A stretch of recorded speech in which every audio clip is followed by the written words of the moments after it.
मुझे सुई लगाना नहीं आती है, उसके बाद नीडल्स कैसे लगाते हैं उसके बारे में थोड़ा जानकारी। पक्का है यार, अच्छी तरह बोल रही सुना। ಹಾಯ್ ಹಲೋ ನಮಸ್ಕಾರ. ಈ ದಿನ ಮಷಿನ್ ಬಗ್ಗೆ ತಿಳ್ಕೊಳ್ಳೋಣ. ಸ್ವಲ್ಪ ದಾರ ಹೇಗೆ ಹಾಕೋದು ಮತ್ತು ಸೂಜಿ ಹೇಗೆ ಹಾಕೋದು, ಸೂಜಿಯ ಬಳಕೆ ಹೇಗೆ, ದಾರವನ್ನು ಹೇಗೆ ಬಳಸಬೇಕು, ಯಾವ ಮೆಟೀರಿಯಲ್ ತೊಗೊಳ್ಬೇಕು ಅನ್ನೋ ಮಾಹಿತಿಯನ್ನು ಕೊಡ್ತಾ ಹೋಗ್ತೀನಿ. ಓಕೆನಾ? ನೋಡಿ, ಇದು ಸೂಜಿನಲ್ಲಿ ಒಂದು ಫ್ಲ್ಯಾಟ್ ಇರುತ್ತೆ, ಆರಾಮ್ಸೆ ಕಾಣ್ತಿದೆಯಲ್ಲ, ಫ್ಲ್ಯಾಟ್ ಇರುತ್ತೆ. ಒಂದು ಸೈಡು ರೌಂಡ್ ಇರುತ್ತೆ. ಓಕೆನಾ? ಇದು ನಾರ್ಮಲ್ ಮಷಿನ್ಗೆ ಸೂಜಿ ಬೇಕು ಅಂತ ಕೇಳ್ತೀರ. ಫ್ಲ್ಯಾಟ್ ಒಂದು ಕಡೆ, ರೌಂಡ್ ಒಂದು ಕಡೆ ಇರೋವಂಥ ಮಷಿನ್ ಸೂಜಿ ತೊಗೊಳ್ಬೇಕು. ಅದರಲ್ಲಿ 14 ನಂಬರ್ ಆ್ಯಂಡ್ 16 ನಂಬರ್ ಸಿಗುತ್ತೆ. ಇಲ್ಲೇ ಇರುತ್ತೆ ನಂಬರು. ಅದು ಕಾಣಿಸ್ದಲ್ಲೇ ಇದ್ರು ಅಂಗಡಿಯವ್ರಿಗೆ ಕೇಳಿದ್ರೆ ಅಲ್ಲಿ ಪ್ಯಾಕೆಟಲ್ಲಿ ಇರುತ್ತೆ. ಅವ್ರು ಬೇಕಾದನ್ನು ನೋಡಿ ಕೊಡ್ತಾರೆ. ಓಕೆನಾ?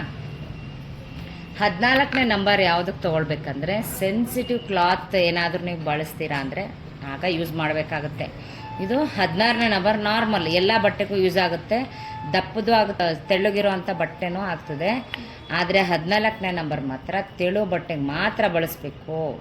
ಯಾಕಂದರೆ ಅದ್ರದ್ದು ಇದೆಯಲ್ಲ, ಈ ಹೋಲ್ ಇದೆಯಲ್ಲ, ತುಂಬ ಸೂಕ್ಷ್ಮವಾಗಿ ಚಿಕ್ಕದಿರುತ್ತೆ.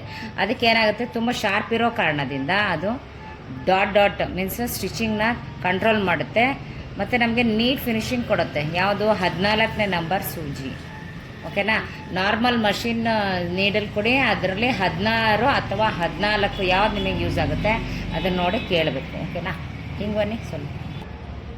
ನೀಡಲ್ ಕ್ಲ್ಯಾಂಪ್, ಇದು ನೀಡಲ್ನೇ ಸೇಫ್ಟಿ ಮಾಡೋಕ್ಕೋಸ್ಕರ ಮ್ಯಾನುಫ್ಯಾಕ್ಚರ್ ಆಗಿರೋವಂಥದ್ದು. ಇಲ್ಲೊಂದು ಪ್ಲೇಸ್ ಕೊಟ್ಟಿರ್ತಾರೆ, ಕಾಣ್ತಾ ಇದೆ ಅನಿಸುತ್ತೆ ಕ್ಯಾಮ್ರಾದಲ್ಲಿ. ಅಲ್ವಾ? ನೋಡಿ, ಇಲ್ಲಿ ಹೋಲ್ ಇದೆ, ಗ್ಯಾಪ್ ಇದೆ, ಕಾಣ್ತಾ ಇದೆಯಾ? ಅದೇ ಜಾಗದಲ್ಲಿ ನಿಲ್ಲಿಸಿ ಮುಂದೆ ಹೋಗ್ಬಿಡಿ ಅನ್ನೋ ಅರ್ಥದಲ್ಲಿ ಅದು ಮ್ಯಾನುಫ್ಯಾಕ್ಚರ್ ಆಗಿರೋವಂಥದ್ದು. ಇಲ್ಲಿ ಗ್ಯಾಪ್ ಕೂಡ ಕೊಟ್ಟಿರ್ತಾರೆ. ನಾವೇನು ಮಾಡಬೇಕು, ಈ ಫ್ಲ್ಯಾಟ್ ಇದೆಯಲ್ಲ ಅದನ್ನು ಒಳಗಡೆ ಇಟ್ಕೋಬೇಕು. ಈ ಕ್ಲ್ಯಾಂಪ್ನ ಒಂದು ಕೈಯಲ್ಲಿ, ಈ ನೀಡಲ್ನ ಒಂದು ಕೈಯಲ್ಲಿ ಇಟ್ಕೊಳ್ಬೇಕು. ಇದು ಇದ್ರೊಳಗಡೆ ಹಾಕೋ ಮೂಲಕ ಆ ಸ್ಟ್ಯಾಂಡ್ ಇರುತ್ತೆ, ಅದರದ್ದೇ ಆದಂತಹ ವಿಶೇಷವಾಗಿ ಮ್ಯಾನುಫ್ಯಾಕ್ಚರ್ ಮಾಡಿರ್ತಾರೆ. ಮೇಲೂ ಕೂಡ ಹಾಕಂಗಿಲ್ಲ, ಕೆಳಗೂ ಕೂಡ ಹಾಕಂಗಿಲ್ಲ. ಸ್ಟಿಚ್ ಬರಲ್ಲ, ಯಾವುದೇ ಕಾರಣಕ್ಕೂ ಮೇಲೆ ಹಾಕಿದರೂ ಬರಲ್ಲ, ಕೆಳಗಡೆ ಹಾಕಿದರೂ ಬರಲ್ಲ. ಅದಕ್ಕೆ ಅದರ ಜಾಗಕ್ಕೆ ಕರೆಕ್ಟಾಗಿ ಕೂರಿಸ್ಬೇಕಾಗತ್ತೆ. ಈ ಥರ ಮಾಡಿ ಫಿಟ್ ಮಾಡ್ಕೋಬೇಕು. ಸ್ವಲ್ಪ ಲೂಸ್ ಹಾಕಿದರೆ ನಾವು ತುಣಿವಾಗ ಏನಾಗುತ್ತೆ, ಬಿಚ್ಚೋಗಂತೂ ಸಾಧ್ಯತೆ. ಸ್ಕ್ರೂ ಡ್ರೈವರೋ ಅಥವಾ ಕೈಯಲ್ಲೇ ನೀಟಾಗಿ ಗಟ್ಟಿಯಾಗಿ ಹಾಕಬೇಕು. ಈಗ ಸೂಜಿ ರೆಡಿ ಆಯಿತು. ಓಕೆನಾ? ಈಗ ದಾರ ಹೇಗೆ ಹಾಕೋದು ನೋಡೋಣ ಬನ್ನಿ. ನೋಡಿ, ಇವಾಗ ಥ್ರೆಡ್ ಹಾಕೋದು ಹೇಗೆ ಅಂತ ನೋಡೋಣ ಬನ್ನಿ. ಇದರಲ್ಲಿ ಇದೇ ಆದಂಥ ಮೊಳೆಗಳನ್ನ ಫಿಕ್ಸ್ ಮಾಡಿದ್ದಾರೆ. 1 2 3 ಆ ಥರ ನಂಬರ್ ಹೇಳ್ತಾ ಹೋಗ್ತೀನಿ. ಆ ಥರ ನೀವು ನೋಡ್ಕೊಳ್ತಾ ಹೋಗಿ ಎಲ್ಲೆಲ್ಲಿ ಹಾಕಬೇಕಂತ ಗೊತ್ತಾಗುತ್ತೆ. ನೋಡಿ, ಇದು ನಂಬರ್ 1 ಸ್ಥಾನಕ್ಕೆ ಕೂರಿಸ್ತೀನಿ, ಯಾಕಂದರೆ ಇದೇ ಮೇನ್. ಇಲ್ಲೊಂದು ಈ ಕಡೆ ಬನ್ನಿ ನೋಡಿ, ಜಾಗ ಇಲ್ಲೊಂದು ಗ್ಯಾಪ್ ಇದೆಯಲ್ಲ, ಅದು ಸೆಕೆಂಡ್ ಆಗುತ್ತೆ. ಓಕೆನಾ? ನೆಕ್ಸ್ಟ್ ಇದು ಟೆನ್ಷನ್ ಮೀನ್ಸ್ ನಾವು ಟೈಟ್ ಲೂಸ್ ಮಾಡೋ ಅಂಥದ್ದು. ನಂತರ ಈ ಫೀಡ್ ಡಾಗ್ ಅಂತ ಇದಕ್ಕೆ ಹೆಸರು.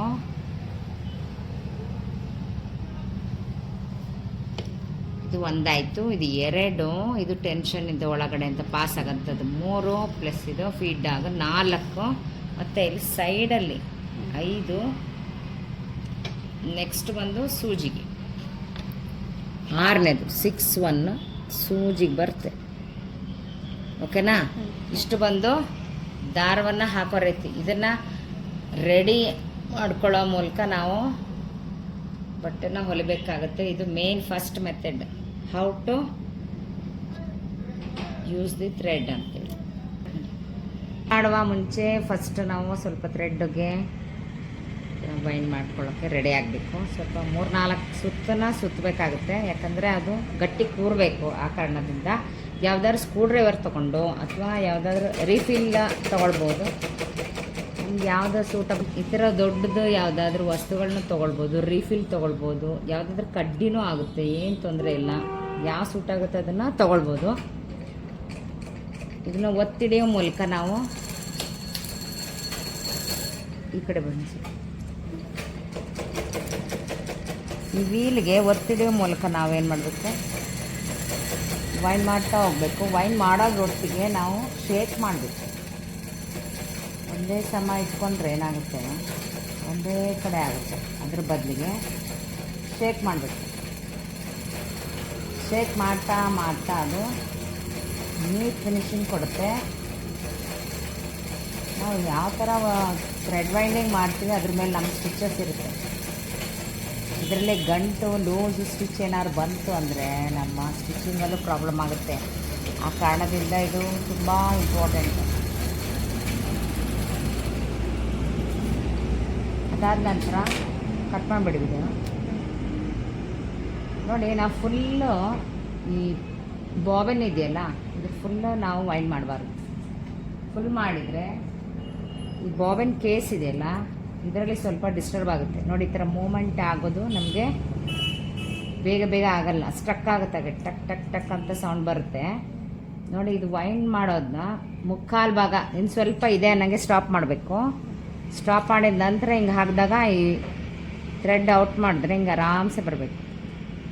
ಬಂತು ಅಂದರೆ ನಾವು ಮಾಡಿರೋ ರೀತಿ ಕರೆಕ್ಟ್ ಇದೆ ಅಂತ. ಓಕೆನಾ? ಇದಕ್ಕೊಂದು ಸ್ಕ್ರೂ ಕೊಟ್ಟಿರ್ತಾರೆ, ಮತ್ತು ಇದು ಹಾಕಲಿಕ್ಕೆ ಈ ಥರ ಗ್ಯಾಪ್ ಕೊಟ್ಟು ಮತ್ತು ಇಲ್ಲೂ ಕೂಡ ಗ್ಯಾಪ್ ಕೊಟ್ಟಿರ್ತಾರೆ. ಅದು ಮ್ಯಾನುಫ್ಯಾಕ್ಚರ್ ಆಗಿರೋ ರೀತಿಯೇ ಹಾಗೆ. ಆ ಥರ ಇಲ್ಲ ಅಂದರೆ ಪ್ರಾಬ್ಲಮ್ ಆಗುತ್ತೆ. ಮತ್ತು ನಮಗೆ ಬಾಬಿನ್ ಕೇಸ್ ಪ್ರಾಬ್ಲಮ್ ಆಗಿದೆ ಅಂತ ಹೇಗೆ ಗೊತ್ತಾಗುತ್ತೆ, ಇಲ್ಲಿ ಸ್ವಲ್ಪ ಗ್ಯಾಪ್ ಆಗುತ್ತೆ ಮತ್ತು ಹಾಕಿದಾಗ ಲೂಸ್ ಬರುತ್ತೆ. ಆವಾಗ ನಾವು ಇದನ್ನು ನೋಡ್ಕೊಳ್ಬೇಕು, ಇಲ್ಲ ಚೇಂಜ್ ಮಾಡಬೇಕಾಗುತ್ತೆ. ಓಕೆನಾ? ನೆಕ್ಸ್ಟ್ ಈ ಥರ ಹಾಕಿ ಈ ಗ್ಯಾಪ್ ಇದೆಲ್ಲ ಇಲ್ಲಿ ಹಾಕಬೇಕು. ನೆಕ್ಸ್ಟ್ ಒಳಗಡೆಯಿಂದ ಹಾಕಬೇಕು, ಪ್ಲೇಸಿಗೆ ಕರೆಕ್ಟಾಗಿ ಕೂರಿಸ್ಬೇಕು. ನಂತರ ಒಂದು ಸಲ ಚೆಕ್ ಮಾಡ್ಕೊಳ್ಬೇಕು ನಾವು, ಬರ್ತಾ ಇದೆಯಾ ಆರಾಮಾಗಿ. ಸೊ ಥ್ರೆಡ್ ಆರಾಮ್ಸೆ ಬರ್ತಾ ಇದೆ ಅಂದರೆ ಕೇಸು ಬಾಬಿನು ಸರಿಯಾಗಿ ಕೂತಿದೆ. ಈಗ ಸ್ಟಿಚ್ ಮಾಡಲಿಕ್ಕೆ ರೆಡಿ ಇದೆ ಬಾಬಿನು ಕೇಸು ಅಂತ ಅರ್ಥ. ಕಟ್ ಮಾಡಿ ಕೇಸ್ ಹೇಗೆ ಹಾಕೋದು ಅಂತ ನೋಡೋಣ. ನೋಡಿ ಈ ಪ್ಲೇಸ್ ಅದಕ್ಕೆ ಮ್ಯಾನುಫ್ಯಾಕ್ಚರ್ ಆಗಿರೋವಂಥದ್ದು ನೋಡಿ. ಅಲ್ಲಿಗೊಂದು ಶಟಲ್ ಅಂತ ಹೇಳ್ತಾರೆ ಈ ಪ್ಲೇಸ್ಗೆ. ನಾವು ತುಂಬಿರೋ ಅಂಥ ಬಾಬಿನ್ನ ಮತ್ತು ಬಾಬಿನ್ ಕೇಸ್ನ ಈ ಥರ ಒಂದು ಬೆರಳಲ್ಲಿ ಓಪನ್ ಮಾಡೋ ಮೂಲಕ ಈ ಪ್ಲೇಸಿಗೆ ಕರೆಕ್ಟಾಗಿ ಕೂರಿಸ್ಬೇಕು ನೋಡಿ. ಈ ಹೋಲಿಗೆ ಆ ಹೋಲ್ನ ಮ್ಯಾಚ್ ಮಾಡಬೇಕು. ಮತ್ತು ಇಲ್ಲಿಗೊಂದು ಜಾಗ ಕೊಟ್ಟಿದ್ದಾರೆ, ಅದಕ್ಕೆ ಕರೆಕ್ಟಾಗಿ ಕೂರಿಸಿದ್ರೆ ಅದು ಟಕ್ ಅಂತ ಸೌಂಡ್ ಬರುತ್ತೆ. ನಾನು ರೆಡಿ ಆಗಿದ್ದೀನಿ ಸ್ಟಿಚ್ ಮಾಡ್ಕೊಳ್ಳಿ ಅಂತ ಅದು ಸೂಚನೆ ಕೊಡೋ ಥರ ಇರುತ್ತೆ. ತೆಗಿವಾಗ ಒಂದು ಬೆರಳಲ್ಲಿ ಈ ಥರ ಗ್ಯಾಪ್ ಮಾಡಬೇಕು, ಓಪನ್ ಮಾಡ್ಬೋದು ಆರಾಮ್ಸೆ. ಹಾಕೋದನ್ನು ಮತ್ತು ತೆಗಿಯೋದನ್ನು ಪ್ರಾಕ್ಟೀಸ್ ಮಾಡಬೇಕಾಗುತ್ತೆ. ಸ್ಟಾರ್ಟಿಂಗ್ ಬಿಗಿನರ್ಸ್ ಮಾಡ್ತಾ ಮಾಡ್ತಾ ಎಲ್ಲವೂ ಸಾಧ್ಯ ಅಲ್ವಾ? ಹಾಗಾಗಿ ಪ್ರಾಕ್ಟೀಸ್ ಮಾಡಬೇಕು. ಈಗ ನೋಡಿ ರೆಗ್ಯುಲರ್ ನಾವು ದಾರ ಹಾಕೋಣ, ಮಷಿನ್ ರೆಡಿ ಇದೆಯಾ ಅಂತ ಚೆಕ್ ಮಾಡ್ಕೊಳ್ಳಿ. ನೋಡಿ ಇದು ಟ್ರಿಮ್ಮರ್ ಅಂತ ಟೂಲ್ಸು, ತುಂಬ ಹೆಲ್ಪ್ ಮಾಡುತ್ತೆ. ಸ್ಟಿಚಿಂಗ್ನಲ್ಲಿ ತುಂಬ ಪಾತ್ರ ವಹಿಸುತ್ತೆ. ಹಾಗಾಗಿ ಬೇಕೇ ಬೇಕಾಗುತ್ತೆ, ತಗೊಳ್ಳೇಬೇಕು.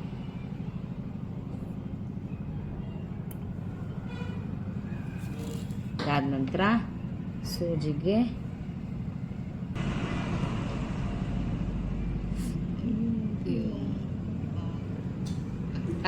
ನೋಡಿ ಒಂದು ಬೆರಳಲ್ಲಿ ಒಂದೇ ಒಂದು ಬಾರಿ ಈ ಥರ ಕೆಳಗಡೆ ಮಾಡಬೇಕು.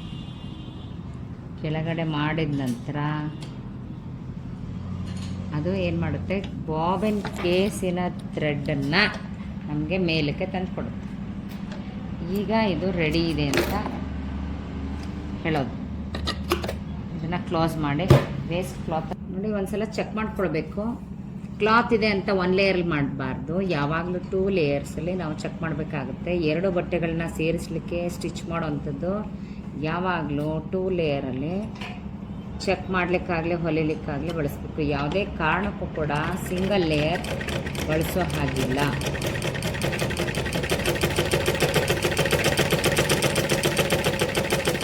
ಮಷಿನ್ ಸ್ವಲ್ಪ ಸೌಂಡ್ ಬರ್ತಾ ಇದೆ, ಸ್ವಲ್ಪ ಹಳೆ ಮಷಿನ್ ಇರೋ ಕಾರಣದಿಂದ. ನೋಡಿ ಸ್ಟಿಚಿಂಗ್ ಮಾತ್ರ ಫೈನ್ ಇದೆ. Upper side and lower side ಎರಡೂ ಕಡೆ ತುಂಬ ಚೆನ್ನಾಗಿದೆ. ಮಷಿನ್ ಹಳೆದಾದ್ರೇನು ಸ್ಟಿಚಿಂಗ್ ಮುಖ್ಯ.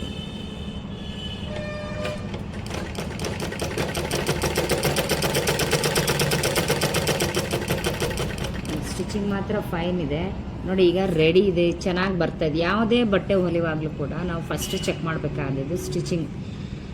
ಅಪ್ಪರ್ ಸೈಡ್ ಥ್ರೆಡ್ದು ಮತ್ತು ಬಾಬಿನ್ ಕೇಸ್ದು ಥ್ರೆಡ್ದು ಸ್ಟಿಚ್ ಚೆನ್ನಾಗಿದೆ ಅಂತ ಒಂದು ಸಲ ಚೆಕ್ ಮಾಡ್ಕೊಳ್ಬೇಕು. ಇದು ವೆರಿ ವೆರಿ ವೆರಿ ಇಂಪಾರ್ಟೆಂಟ್.